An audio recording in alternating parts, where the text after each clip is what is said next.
Hello, and welcome to a very spooky edition of Android Faithful, your weekly source of news, hardware, apps, community emails, interactivity, trick-or-treating, everything you've got under the sun about the world of Android. I am Ron Richards, and joining with me, as always, is Huyen Tue Dao, a little bit witchier than normal. And Mishaal Rahman. All right, we got the gang together again for a special Halloween episode. No guests this week. As with Halloween, I didn't even try to book a guest because I was like, I don't want to ask someone to do this on Halloween night. And for those of you watching on the video show or watching on our live stream, you might notice that Wynn has got her spooky magic going on with her witch hat, right? Yes, magic, as usual. And to be continued from last week, I'm not wearing sunglasses, and you can see my black eye in all of its glory. So yeah, unfortunately, not Halloween makeup. Not Halloween makeup. It's actually much better. Imagine how it was last week. It's much better. Audio podcast listeners, you have to go to the YouTube to see what I'm talking about. I fell down while running, and I landed on my eyebrow, and I got a big black eye. But Mishaal is looking a-okay. A-okay. So, the most sane one of us now. Right now. Hopefully stays that way. Hopefully, indeed. So we're gonna mix things up this Halloween night, because we actually got an email from one of the Android faithful, which I wanted to share with everyone at the top of the show. Which Owen from Canada says, been loving the new show Reincarnate and more Mishaal, but missing hearing Jason every week. Since this week's episode airs on Halloween, I thought I'd share my bug droid pumpkin I just carved. And what are all of your guys' scariest Android experiences? Keep up the great show. Owen from Ottawa, Canada, an ex-Subaru family member who misses theirs every day. Oh, Owen. And there is the spooky Android pumpkin that Owen from Canada put together. So if you're listening to the audio podcast, imagine a pumpkin that is carved with a little Android droid bot dude in there. And you can go onto youtube.com/dailytechnewsshow to watch this latest episode. You can see it. Great job, Owen. Love this. Love the seasonal pumpkin. This is setting a bar for future Halloween episodes. By the way, we're going to need an Android pumpkin every year now. But But going back to his question, what are your scariest Android experiences, Mishaal? Let's start with you. When you think of scary Android experience, what do you think? Something that made me lose my breath for a second after realizing what I had just done, and for me, that would be the time I accidentally bricked my Pixel 6a because I realized right after that I did the one thing that I warned others not to do, and that was to I forgot exactly how it worked, but there was a moment where Google said don't flash an older version of the OS because they implemented like rollback detection. Yep. And then I think I did the order of the installation wrong when I was updating my phone, and then all of a sudden my phone wouldn't boot up. Fortunately, I just gotten it, so I just sent it back to Google, and they returned it just fine. But I was like, oh my God, what did I just do? Please don't tell me I have a paperweight in my hands. Scary indeed. So, that reminds me of, I would say, a scary experience. I want to speak not of my own, but on behalf of Jason when we were doing This Week in Google, when he locked himself out of his Google account via his phone via two-factor authentication live on air. Because he was using Google Voice as his number and he couldn't access it. That was scary. But for me, my scariest Android moment wasn't software related, but hardware related. When I had my beloved Nexus, I think it wasn't Nexus 5 because Nexus 5 had the rubberized back. It was the Nexus 4 that had the glass kind of the one of the early glass back ones. And I was at a bar with a marble bar, and I was just kind of nervously tapping my phone, and then I tapped it on the bar and felt it go chink. And the whole thing shattered. And that was the first. And you guys know me, I'm very anti-case. So after many, many years of saying, I don't need a case, I don't break phones, blah, blah, blah, there it was, I broke a phone. It wasn't even like a good phone break. It was just literally just nervously tapping it on a marble bar that did it. No, you weren't saving someone from a runaway train or something. Yep. It was just nervous ticks. Exactly. So how about you, and what is your scariest? Any dev horror stories? Or? Oh God, too many and too esoteric for this group. I will say as a dev, the scariest thing is hearing that people are doing very heavy computational work on the main thread, which is the thread that runs the UI. So basically it's like, you know, the UI thread, so this is the dev thread. The UI thread or the main thread is where all of the UI stuff happens. You draw on it, like scrolling happens on it. So generally you don't do anything heavy on it because what happens then you get janky, then you get drop frames. That's when your phone looks like it's janky. And then finding out that someone was doing all kinds of things. I won't say what because it will basically pinpoint who I'm talking about. Was doing all this stuff that you're supposed to do on a different thread in the background on the main thread was very scary. I wish I could describe it more. I'm not going to do that. My second scariest thing was realizing that I left my Nexus 5 in a taxi in New York City. Oh man. It was so sad. And by the way, y'all, I'm so sorry. I'm literally sitting in front of my front door, and we do have a bowl out, but some friendly neighbors are probably going to be. You're going to hear trick or treat and my husband behind me. I'm so sorry. I'll try to mute when possible. It's all right. All good. It's Halloween. That's a part of the game. Okay. So, all right, cool. Well, so there's our scary Halloween stories, and thank you, Owen from Canada, for sending that. That was awesome. And I'm telling you now, everyone, the bar is raised. I want Thanksgiving emails. I want Christmas. I want Hanukkah. I want everything you guys celebrate. Make it Android and send it in, because that's part of living the Android faithful lifestyle, right? Mm-hmm. So, speaking of the Android lifestyle, Huyen, you have some tales from the road for us, right? I did. So I just got back yesterday from Nashville from my cousin's wedding. This is the only reason I'm dressed up this year, by the way, is that she had her wedding on Sunday, and so she had to cop to a Halloween theme. She wasn't going to do it for a wedding, so we had a party. So that's why I have a hat this year and other things. So we left through Nashville airport. So on the way in, we have clear, so we just did that. But on the way back from Nashville, the clear line was so gummed up. And also because we talked about it last week, we decided to use our Colorado state IDs for TSA. And it was great. In Google Wallet. In Google Wallet. So if you didn't listen last week, Yeah. we talked about how several states, including Huyen's own Colorado, allows you to load your state ID into Google Wallet. And we joked about what is the practical use of that. And right now it sounds like TSA is the only practical use of it. TSA is pretty much the only use of it. So basically when you go to the TSA check-in point, you will see the wireless code, and it does have a sign that says, hey, you can scan your electronic ID. And it was so funny because the TSA guard was ready with the spiel of, okay, sir, bring out your boarding pass and your ID to my husband. And before he'd even note anything, my husband scanned his phone, with the Colorado ID up. And before any of us knew it, he went through the confirmation screen that said, hey, you're sharing your, age, gender, yada, yada. And he was checked in, didn't have to pull out anything out of his wallet. It was all done. And the security officer was super delighted. He was so surprised that we did it. And he said that in the 7 months that he's been working there, no one has used it. We were his first go through with the wallet. And I did it too right after him. It was easy. Just had to unlock my phone. I did have to use, maybe my husband did the same thing. I have to ask him. I did have to fingerprint ID. Went through the confirmation. Easy peasy lemon squeezy. It was awesome. And so there's a question in the chat from Cousin Draw said, wasn't there a problem with the fold camera and the license in some way, shape, or form? That was registering it. That was registering it. So that was when I went through Google Wallet to register my ID from the state of Colorado with the service. That was the issue. But in terms of actually using it, no problem. It just needed that wireless, the wireless sharing or QR code. So once it's in, it works. It's just getting my license and wallet was the pain in the ass. But it was great. We were all delighted. It works really well, y'all.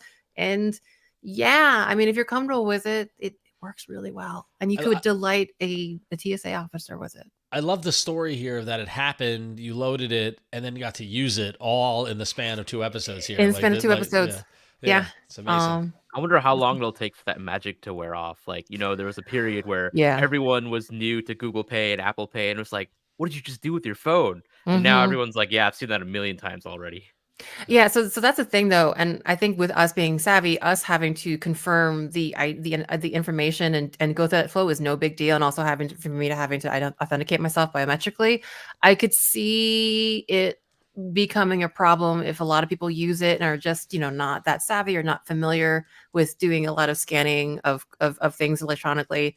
I could see it becoming a bottleneck and becoming less cute. Absolutely. But for us, it was great. We just breezed on through. So nice. That's my husband. I'm sorry. He's laughing at some cute kids probably.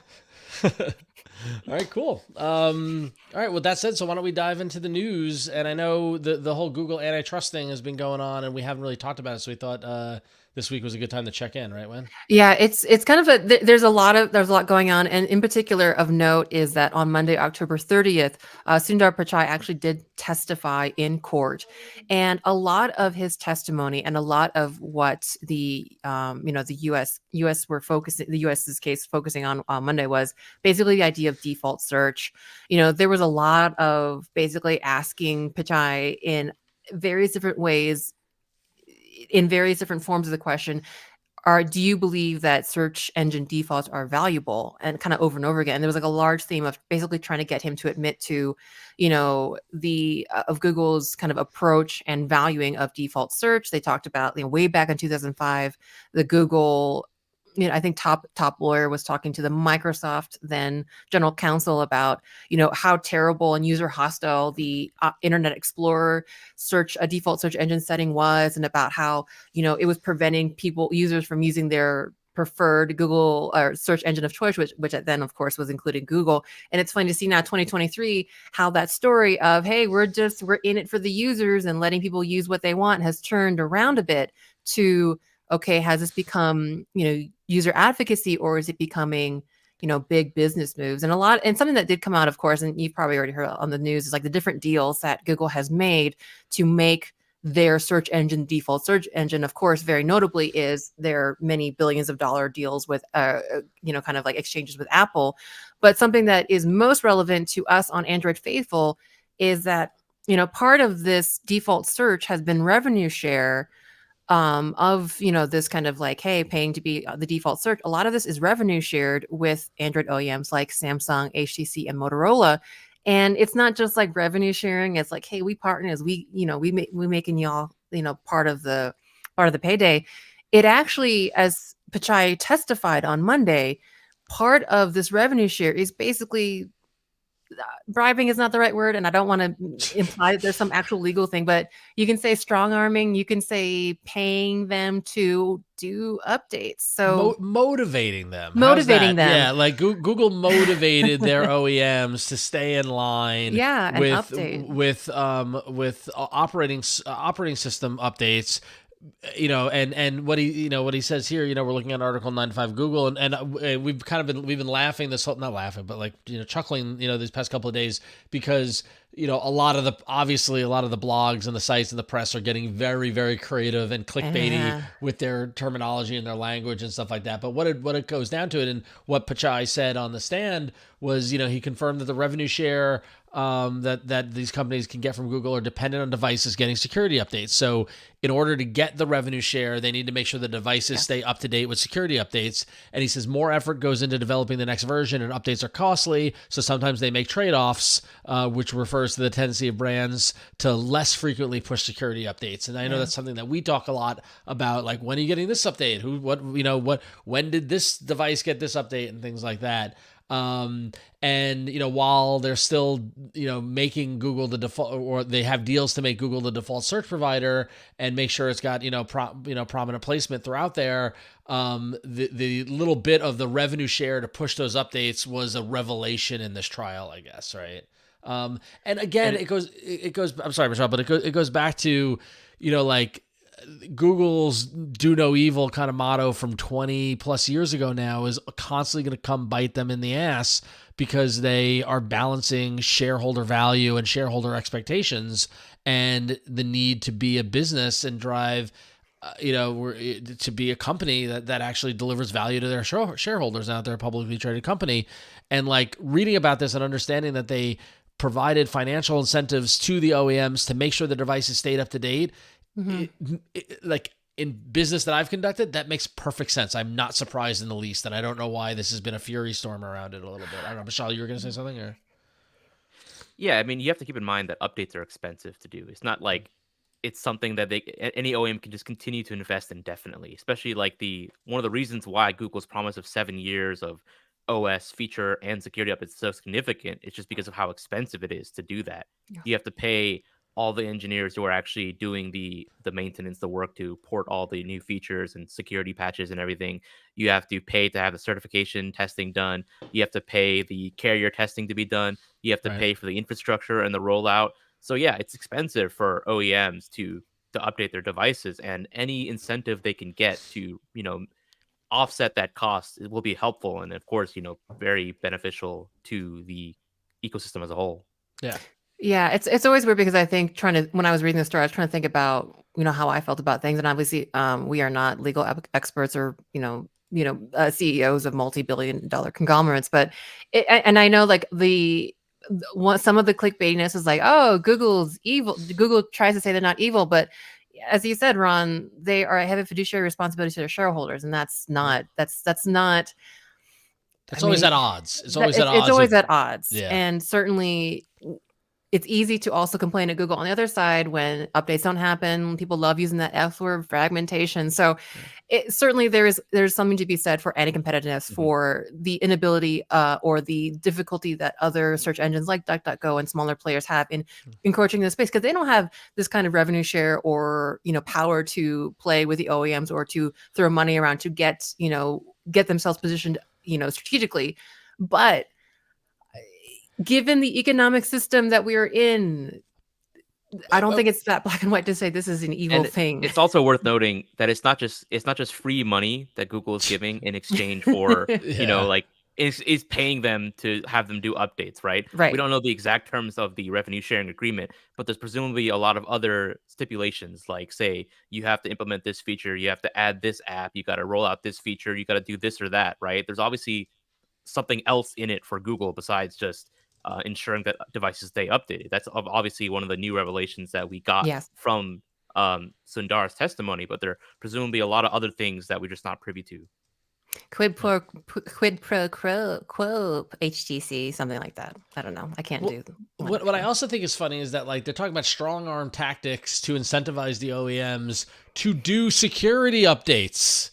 Like, doesn't that benefit the end user? And it's like, and I know it's very easy for us, here we are with a show called Android Faithful, and we tend to probably be more pro Google. And I hope that, and I know a lot of folks at Google are listening, and we thank you for listening, and we appreciate it, and we love you, and you guys are the best. We love talking about you. And I would say like I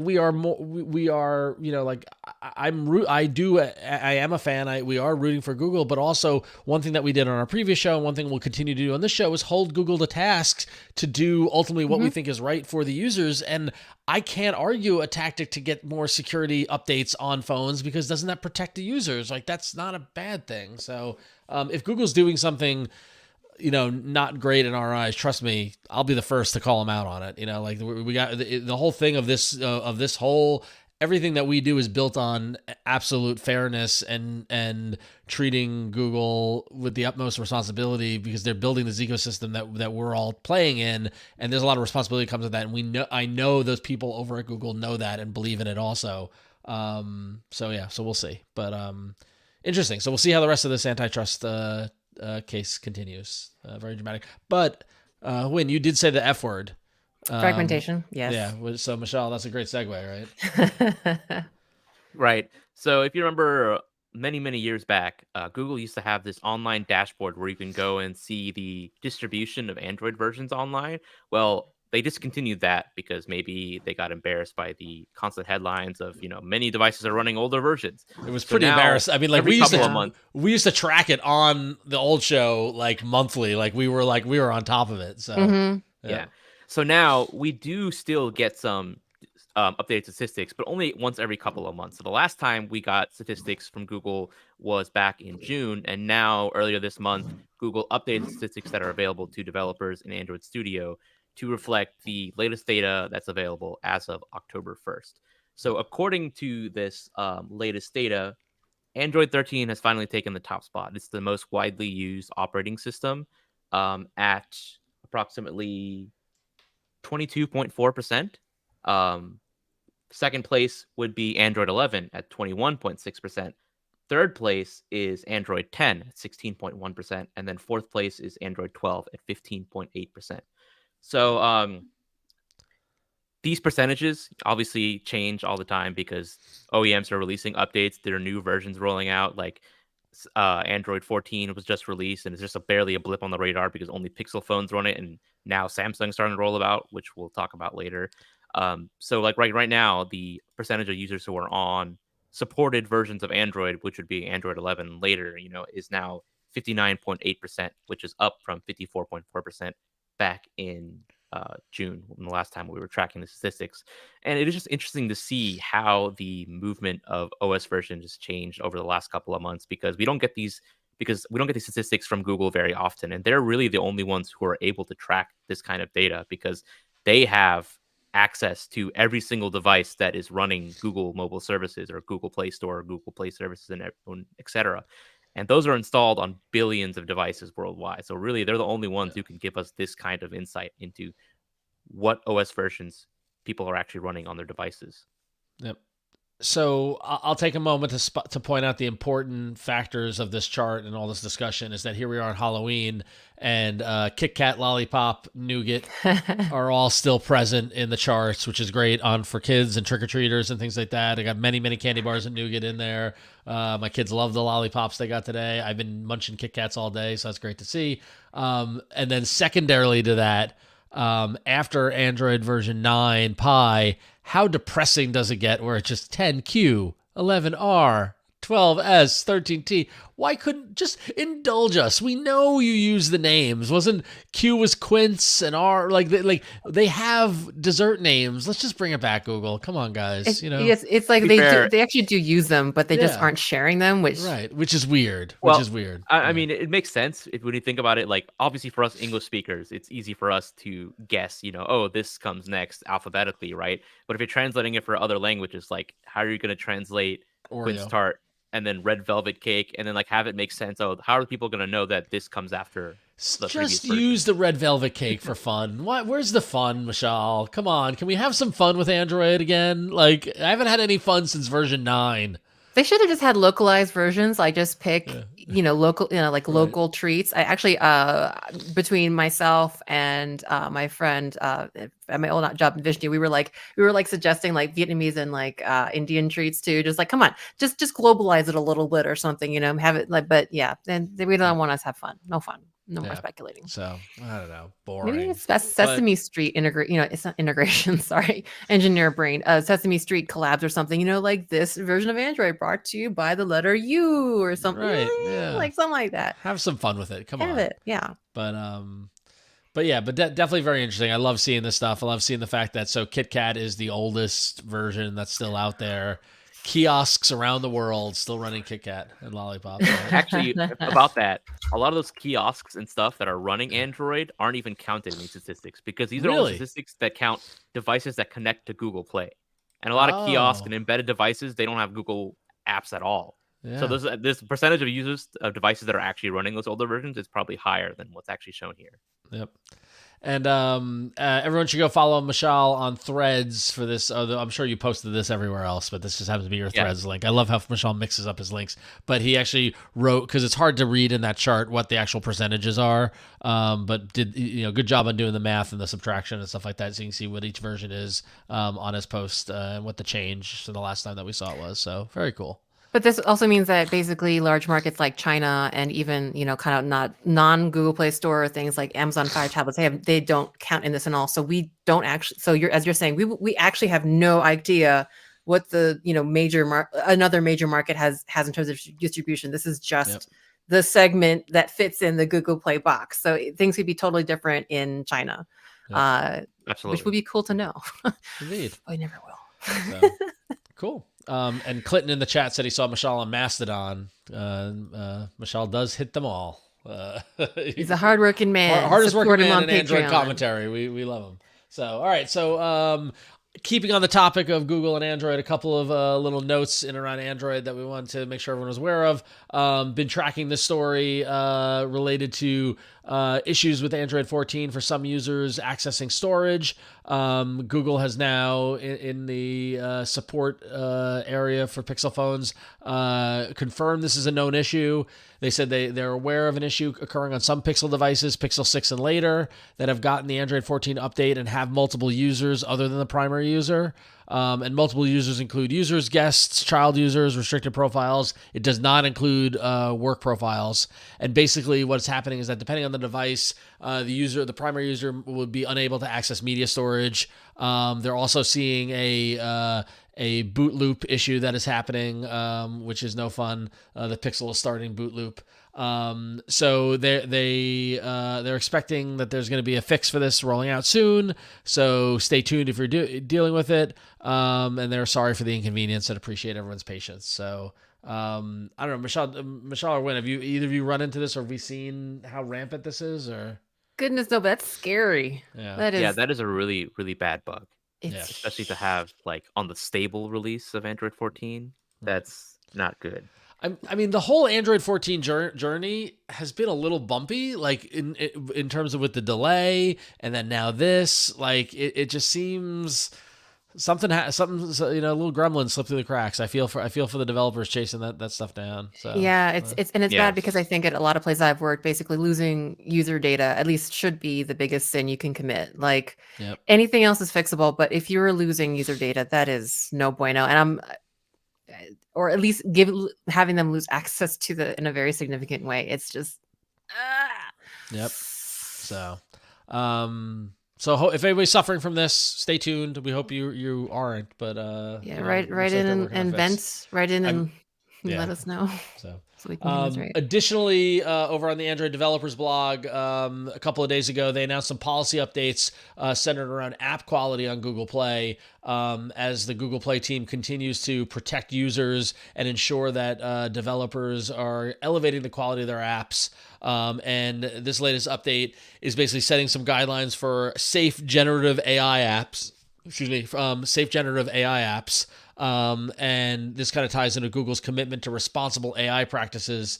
And we all know that AI is a hot button topic. And so they're introducing some more policies and guidelines if you are developing an app that uses generative AI, stuff that you need to follow to make sure that it is remaining to be a safe app.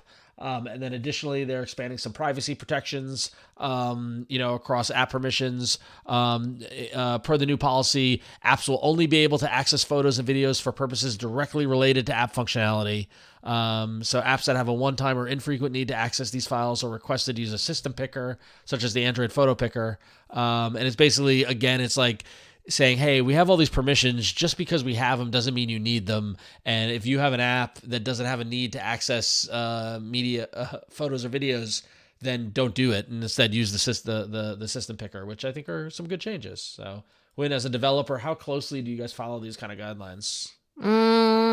So if you're at a good shop, you try to follow them closely where your business product people allow you to, but you really do try to, especially in some of these cases, especially you may get warnings or get booted or otherwise get your hand slapped by Google. Yes, you follow them. At a bad shop or someone let me rephrase. There are companies that will basically not care until they get their hand slapped.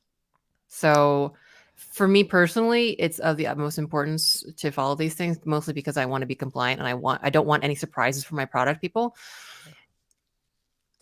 But it happens, y'all. Sometimes the business makes some decisions, doesn't it? They make decisions, or they don't give us time to do things, and please fall on death here. So it kind of goes both ways, and yeah, it's just like any other person, right? If someone gives you, if you have a little bit of leeway, you might decide to take it. But yeah, good developers care.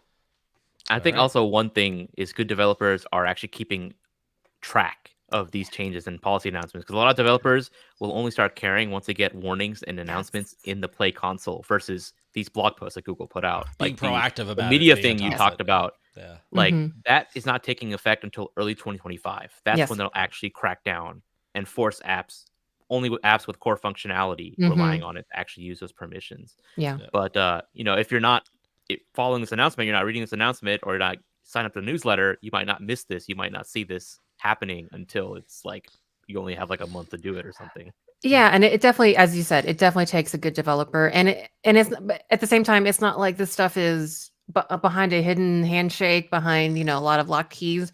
You just have to pay basic attention and know what you're looking for and understand that to some degree. There are places that just don't have experienced developers to know that, and then they have to be reactive. But and another thing is like a lot of places where they like hire a developer, like a contractor, to work on something, but like the actual company that's using the app is not like logging into the console. They're not keeping up with the news. So then they only get this announcement like a week before the endorsement goes into effect, and they contact the developer like, hey, can you fix this? So like there's a lot of complicated things. You can't assume like the company that made the app is always the one working on it at that That's moment. very fair. Always constantly updating it.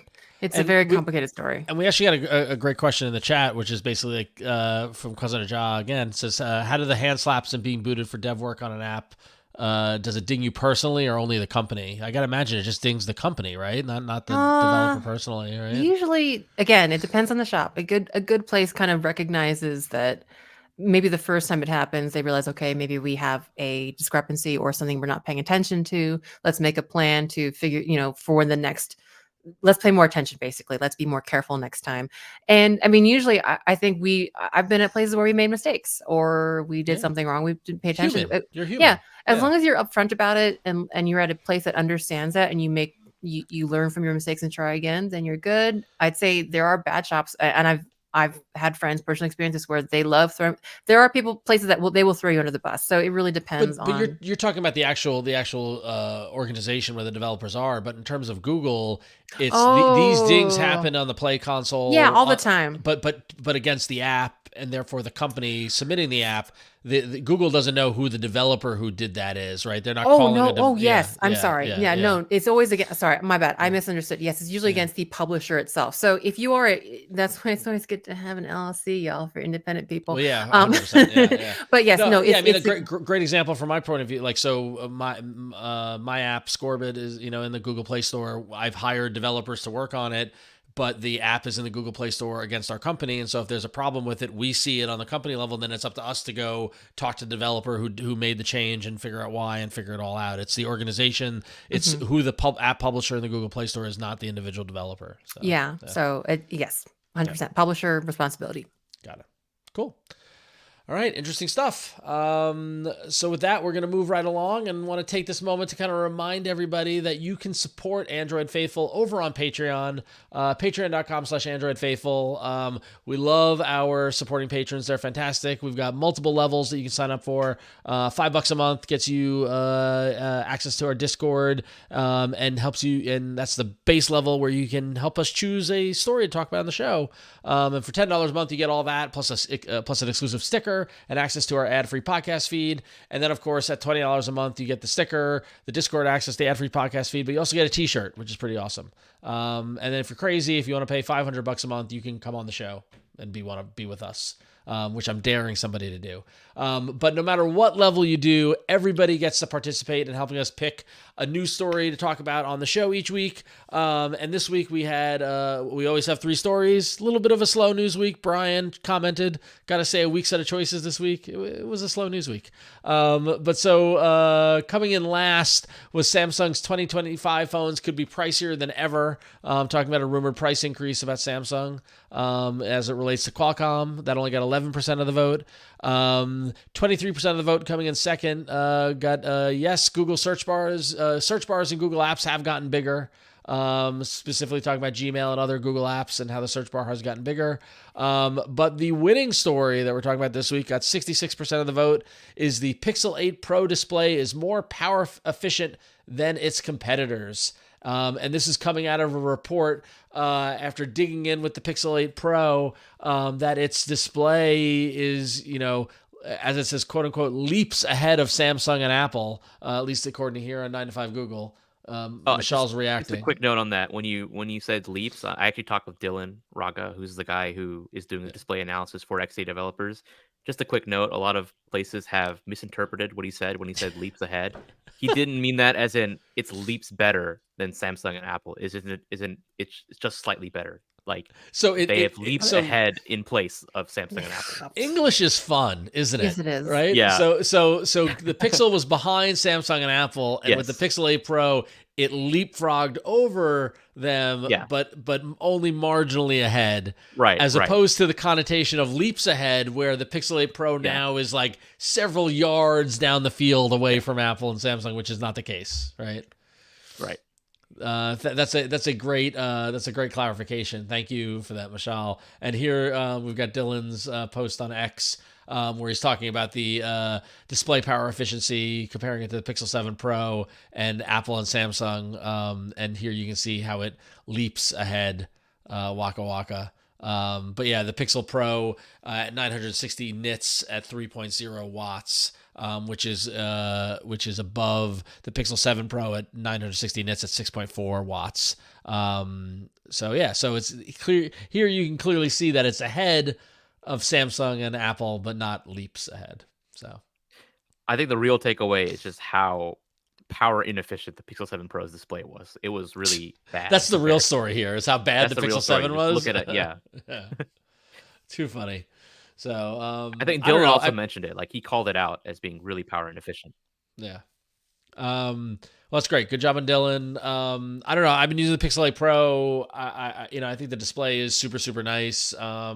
It continues to be my daily driver. Continues to be doing well. I don't have an iPhone or a Samsung Galaxy S23 to compare it to. Nor am I looking at the wattage usage of the displays. But hey, it looks pretty for me. So.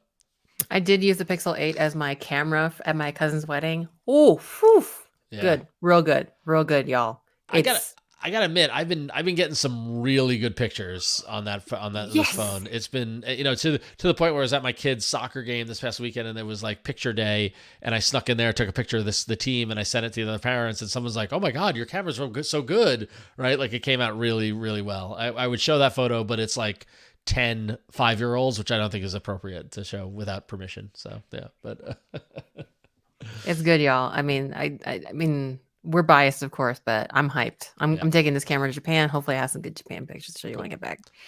All right. Well, so go to patreon.com/AndroidFaithful, where you can vote in the Patron Pick for next week's show. And we're going to have some cool other stuff coming up for Patreon coming very soon. So those of you who are on board Patreon, we thank you and expect cool stuff coming soon. Those of you thinking about it, hopefully you'll take the leap and support us. We really appreciate it, guys. But we're talking about cameras and the Pixel 8 Pro, and I feel like that's a great segue to go right into hardware, because there's a new player has entered the stage, hasn't it, Mishaal? I don't know if I call them new, because a new device has entered the stage. Yeah, so Xiaomi announced the Xiaomi 14 series, which is actually the first smartphone to feature Qualcomm's new Snapdragon 8 Gen 3 that we talked about last week. And of course, the phone is more than the chipset. It has a new display tech, new cameras, new charging, stuff like that. So overall, there's so many things Xiaomi has packed into the Xiaomi 14 series. It's their flagship, their highest end device series. They have a lot of devices, and this is their top end device series. So the Xiaomi 14 has a 3000 nit brightness display. I don't know what it is with smartphone makers this year, but they're all going in on the nits. Super duper bright displays. It's all about the nits. We had the Pixel 8 series with 24.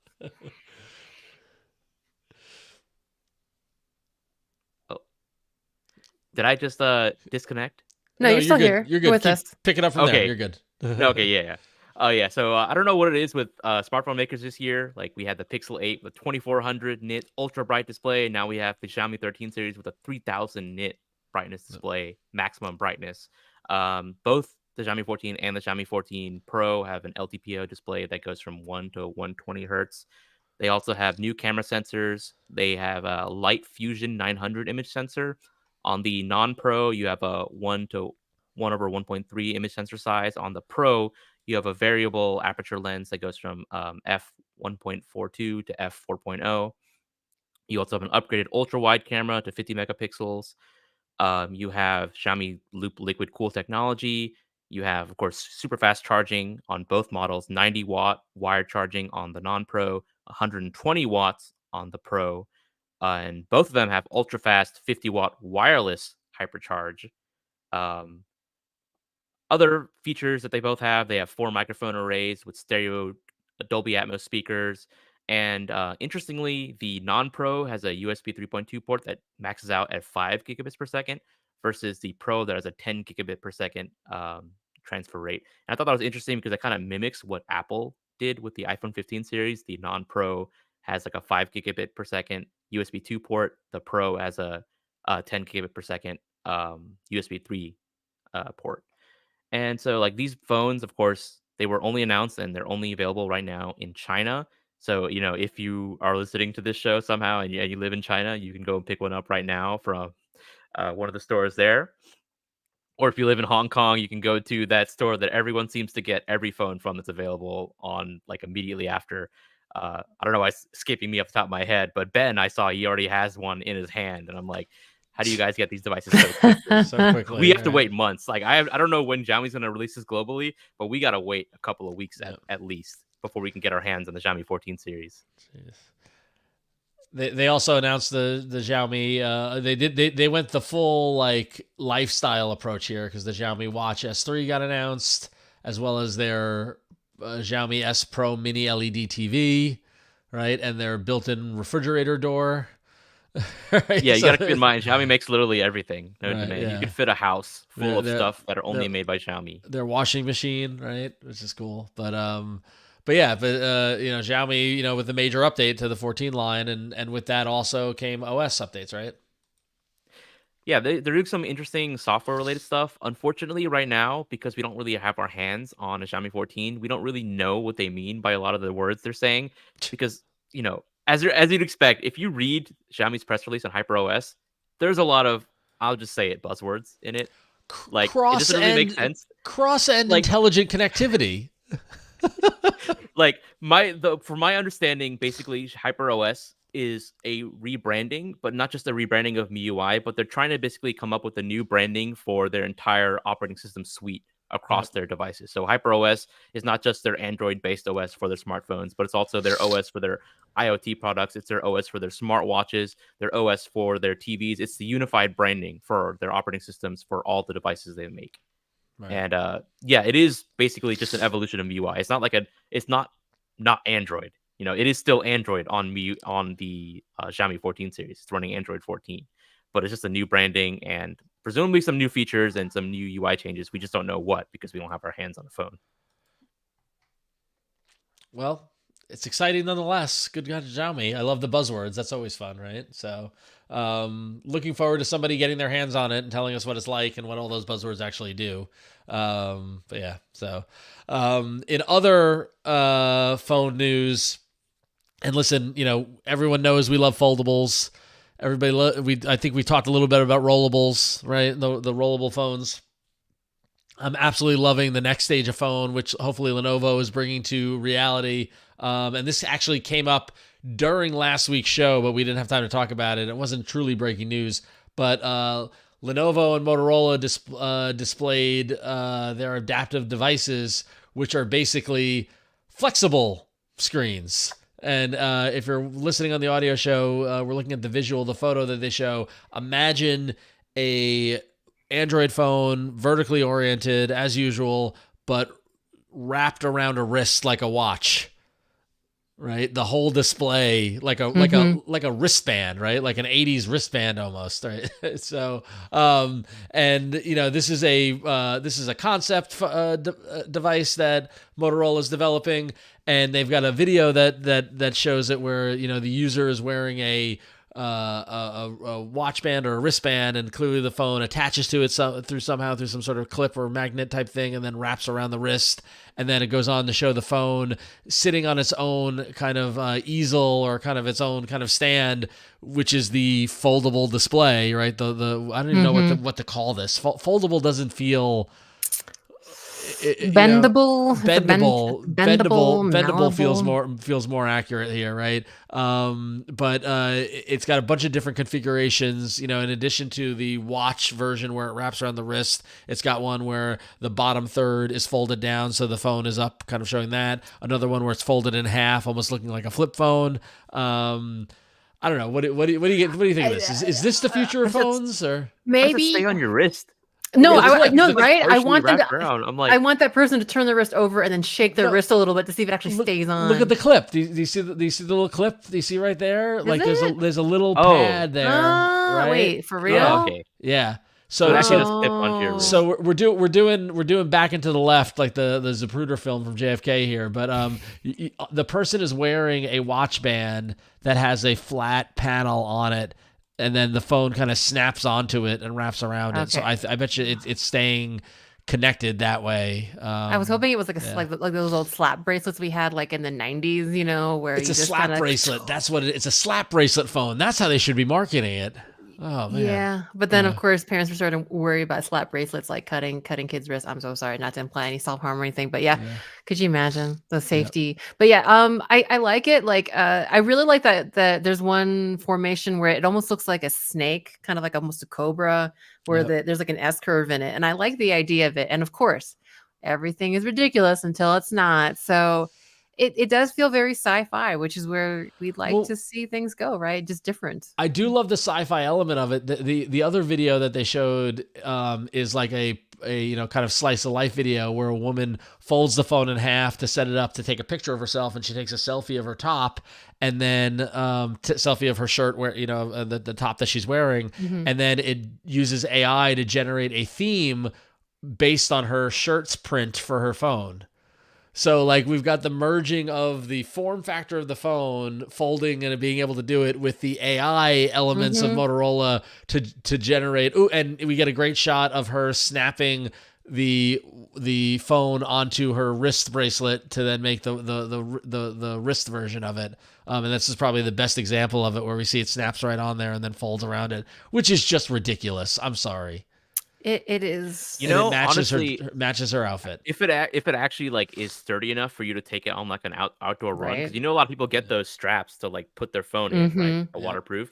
Yep. If it's actually like somewhat water resistant and able to hold on while you're running, I could see actually people actually use it. I would like that, Mishaal. Actually, as you said, because that's already a use case that we have today, is like your wearables and your fitness things on your arm. I do think that's interesting because then it's out of your way. It's not, because that's the one thing, it looks very bulky, and I think most people would not like that past like 15 minutes of novelty, but being out of the way on your arm even would be super interesting. I do like that. Yeah.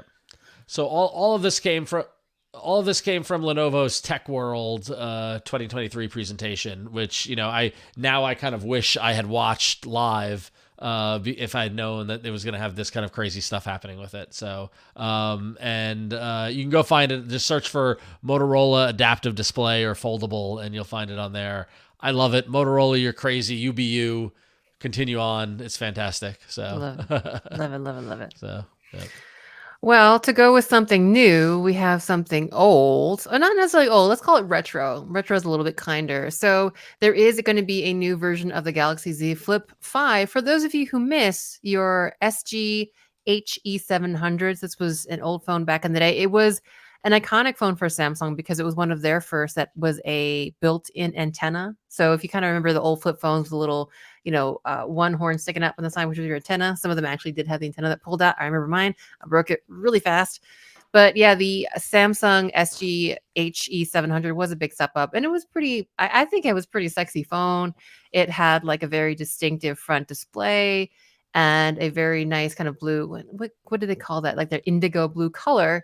Well, if you had one and you missed it, and you are noticing that Samsung is getting back into, obviously, flips these days, there is the Galaxy Z Flip 5 Retro for you, which is specifically a homage to this phone. It uses the same indigo and silver colorways as the original phone did. And in fact, the front display, the flex window, is styled to be like that old front cover of the SGH E700. Same colors, same font. They even have like pixel art style just to kind of give you that retro vibe. And yeah, it's an attractive version of the phone. And I think, that phone, the SGH E700, did end up with having over 10 million units shipped, which is kind of amazing for any phone, especially of that era. So just a celebration of a very, very attractive and successful Samsung. So I think that's kind of goes in with the branding and marketing that Samsung has done. And they did open their Samsung Galaxy Unpacked event with a look into the past to be like, hey, we've been innovating and succeeding forever. And so this seems appropriate to kind of dress up their new hotness with the old hotness. So if that's you and you miss your SGH E700, there's a flip out there for you, a Galaxy Z Flip anyway.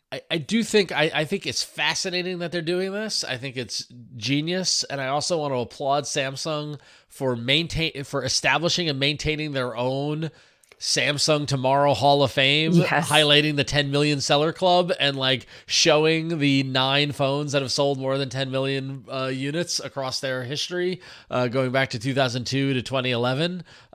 Which the audacity of doing this and whoever put this together is just like, and this is a great, if you're listening to the audio show, go find it online. You can just Google Samsung 10 million seller club. You'll find the graphic we're talking about, but it's this little infographic with all this information about the various phones, and what I love is like after 5 other phones, they get to 2008's SGH J700, and the description is another great phone with superior function, design, and price.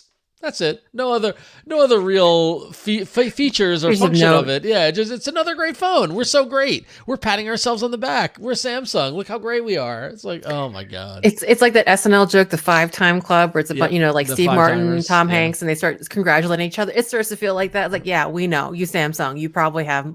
We get it. You're a star. You have many notches in your belt in regards to successes. But it's cool. They're running with it. But hey, if you're a Samsung enthusiast, this is cool. This is cool as heck. It is a cute phone. And if Google came out with a G1 version of a Pixel, I would be all over it. Oh, right? dude, I would buy that in a second. Yeah, I would buy that in a second. That is true. Google, if you do that. What is the one thing that even Android is not susceptible to? It's that everyone loves nostalgia.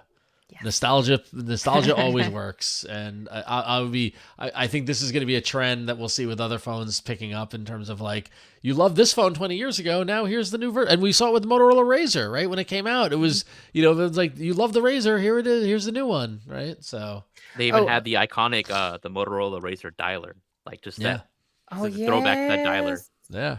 So. As Techno mentioned in the chat, yes, I would buy also a nostalgic Nexus phone. Oh god, if you could do me a revamped or reincarnated Nexus 5, also buy in a heartbeat. I also forgot to. Oh, sorry. Go ahead, Mishaal. No, I mean, I was just actually like cleaning out my closet. I discovered my Nexus 5, my Nexus 4, my Nexus 6, and 6P. I'm like, nice. I forgot I still had these. You should mount them. You should make like a shadow box with them all mounted, and then that'd be great. I should do that for my background. I need to redo my background. That's a great idea. That's a good idea. Shadow box. All right, cool. Well, we got one more hardware story here, but a little more future forward, right, Mishaal? That's right, Ron. So we've been talking about the OnePlus Open a lot because both Ron and I have one. We got it for review. And a couple of details that were missing that we didn't know about when we first got the phone during the briefing was that the OnePlus Open actually supports stylus input. And this is something we asked. Like, I think someone asked during the briefing, does the OnePlus Open support stylus input? And they said, no, it doesn't.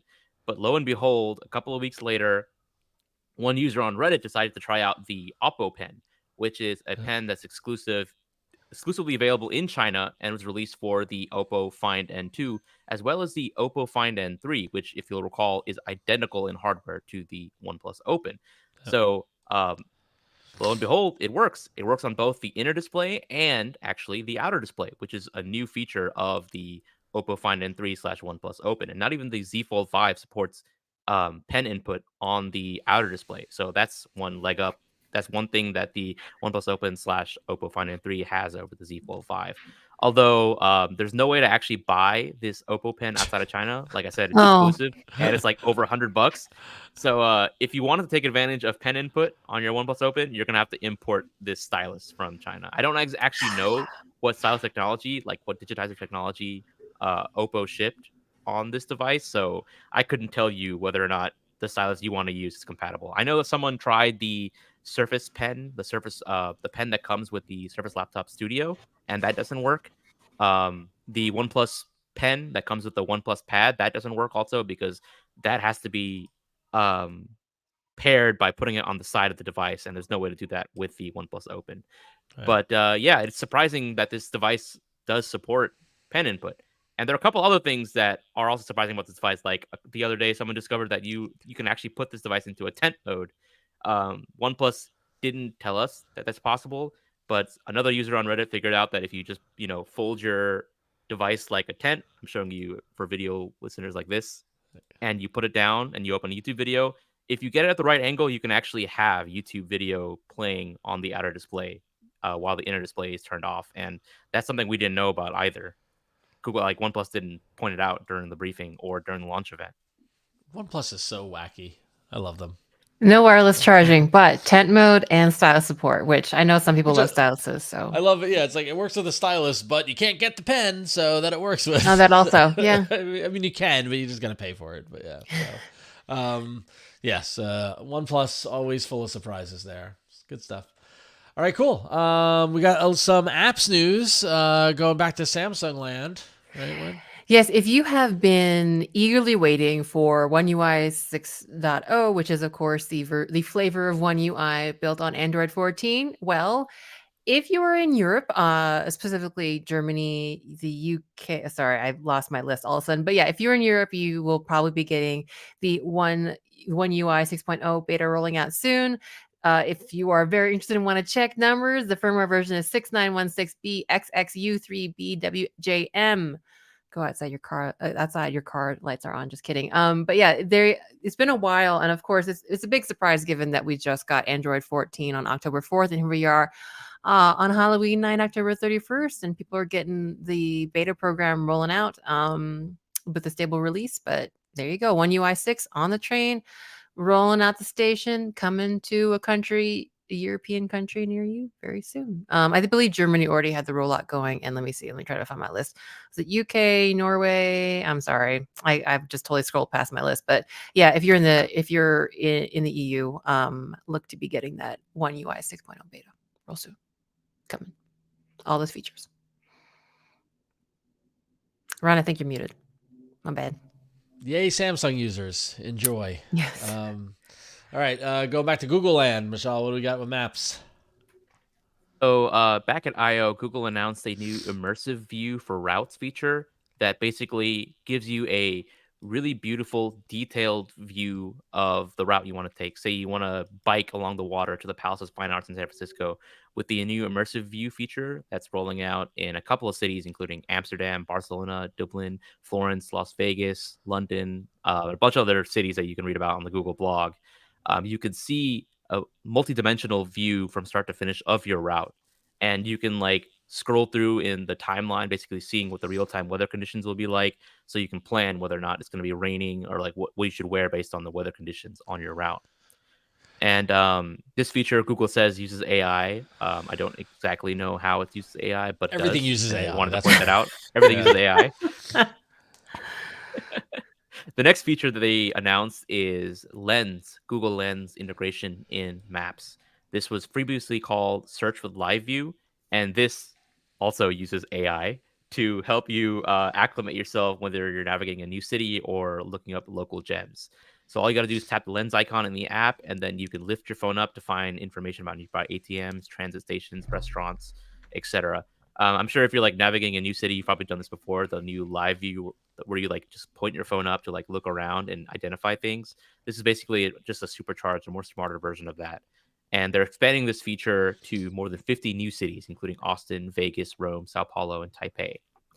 And then they're also rolling out new detailed maps to everyone. So if you notice in the past couple of weeks, the colors of the Maps app have gotten like bluer and like a different tone. I think Ron is showing it right now on the video feed. This basically helps you more easily distinguish the roads from the the grass and all the other stuff. And also they're including more realistic buildings so that you can help better orient yourself as you're driving downtown, or like if you need to find where you're going next. There's all sorts of other things that are coming in the Google Maps app that are available on phones, on iOS, Android, and also in Android Automotive. And there's also some changes related to EV information. I think they're rolling out more helpful charging station information. So like, if you rely on finding charging stations through Google Maps, you'll be able to find out whether or not the chargers are fast, medium, or slow. And you can also see when the charger was last used so that you don't go to a broken charger accidentally. And these are rolling out globally this week, wherever they already show charging information. Cool. If we can go back to that first one, the immersive view, this is super cool and looks great, and it's completely impractical if you're actually trying to get somewhere. Right. And like they've been tweaking maps in a way. And like this reminds me like my maps kind of complaint. They've recently adjusted. I don't think they show it here in this blog post, but they recently adjusted in Google Maps in the app the split screen between the photo of Street View plus the directions, which when I'm driving in the car and I'm trying to look at my phone for directions is completely clutters the screen. I'm like, I don't want to see the street view. I just want to see left turn on this road, right? And you're making the screen, I can see that even smaller. Now I know I'm supposed to have my phone hooked up to the car and have it telling me and stuff like that, but like sometimes I don't want all this stuff. I just want a list of directions. So it is very funny how they're doing really cool stuff with AI, making it look beautiful, but it's also impractical at the same time, if that makes sense. So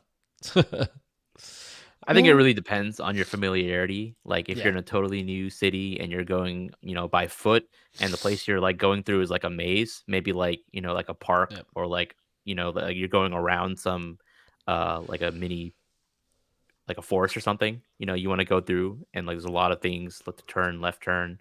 This might help, just getting a visual see like, oh, I saw that on the map and this place in real life that looks Yeah. like that. And now I know to go right. Yeah. So I don't know. It's neat to see it evolve, and of course the AI stuff is always fun, and the UI aspect of seeing the weather and all that sort of stuff is neat. But again, it's like I just want to know where I'm going. I just want to get there. So Fair enough. so.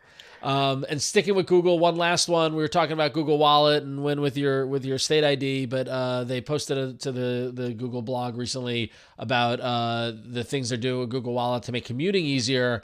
And I gotta admit myself, being a New York City commuter and riding the subway and using Google Wallet to pay for my transit costs, no more Metro card, no more anything like that. Just tap my phone on the terminal and it does the check mark and I go through is a delight, and it's wonderful. Yeah. And it's like the fact that they say they're rolling it out to 500 cities across the world, integrating across the various different systems in every different city. Here the example is the Orca card. Depending on where you are, they're all Orca is used in Seattle and Puget Sound, and there's the Oyster card in London and MetroCard in New York and all this sort of stuff. So it's great that they're making it all work with everybody. You can also store those digital transit cards, QR codes, and barcodes in your wallet. And then this is really neat. They've integrated that you could buy tickets straight from maps. So if you're looking at a map in terms of where to get somewhere, and it says in order to take that bus, if you're in the San Francisco Bay Area, you need a Clipper card. In order to do that, you can actually buy the Clipper card directly from Google Maps and have it go in your wallet. So you just go on your way, which is really, really handy. So very, very cool. So that is super useful, because like one thing when I'm traveling is like figuring out where to buy the card. Sometimes it's like some online portal, and like just figuring out where to do that, and then like going through all the steps involved to actually buy the card can be a hassle. So just having it right there in Maps will be super useful. Yeah, and also like having to fumble with your wallet and take things out in a strange city where you don't know anyone, especially big cities, a little bit not so great. But so just being able to pull out your phone and tap it is awesome.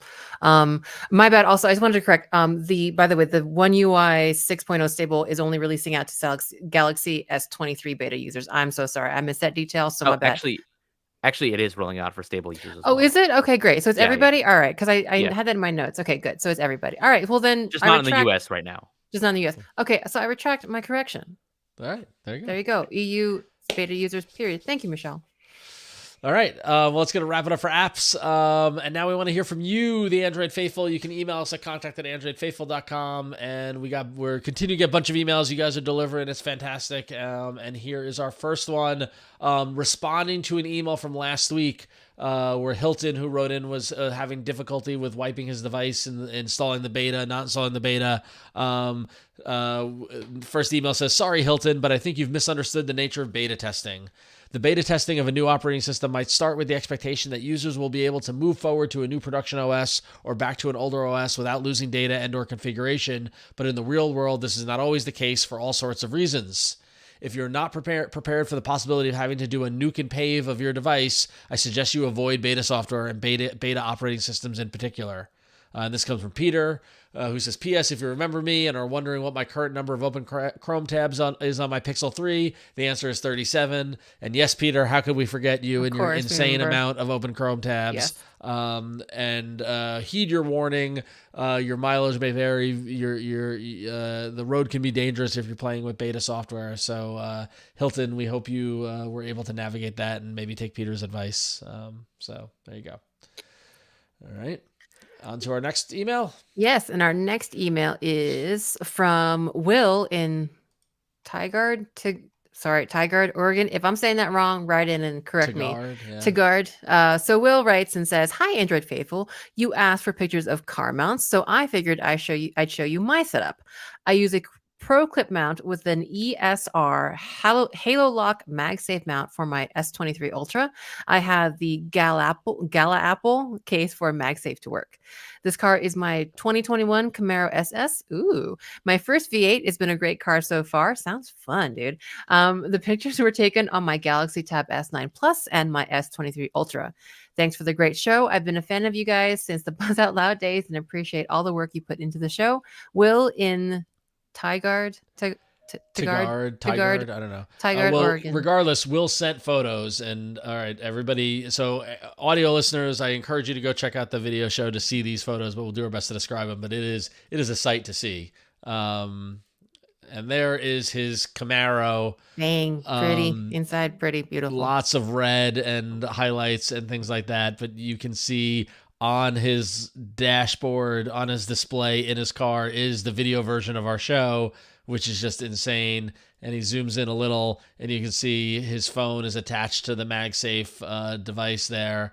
And it's got the cable plugged in, and that's what's driving the video, which is just insane. And he also provided a photo of the car, which is a very pretty white Camaro. But he also provided links. So this is the ESR magnetic wireless car charger mount with Cryo Boost Halo Lock, available on Amazon for just $29. And then he also provided the Pro Clip that he's using, the best phone mount for your car. And the Pro Clips are, you choose the exact year, make, and model for your car, and so that they generally tend to fit well and are not like destructive or loose fitting or ill fitting. So I keep meaning to get one for my Subaru, and I just keep forgetting. But it is a good reminder there is a very specialized car mount company out there. Yep. And then he also provided the Apple Samsung Galaxy S23 Ultra Case magnetic clear with black line, reinforced magnets compatible with MagSafe accessories. So it's a strange new world where MagSafe and Android are living in harmony, but here we are. I think it's wild. So very Can't cool wait stuff. For T2 to where we finally get real MagSafe on Android. Yeah. Word. Yeah, yes, exactly. Please. So. All right, and then finally, our last email comes in from Adam in San Diego, who actually he wrote in a couple of weeks ago, and we cut the email because the show was running long, and so he actually sent in an update. So his original email says, "Hey crew, just a PSA to share a problem I started having recently that apparently is plaguing a lot of Android users from the Nest community forum I posted on in case any other people are having the issue. There's a new bug where if you have a Nest doorbell, you can't talk to the person at the door and hear them through your speakerphone at the same time. The visitor can hear you, but when they talk, the audio only comes through the phone earpiece speaker, not the phone's downward firing speaker. So essentially, you have to put the phone to your ear to hear them, which means you can't see them and talk to them at the same time. No acknowledgement from Google yet to confirm the bug. It's still happening to me. If anyone knows anything more, would love to hear." Adam in San Diego.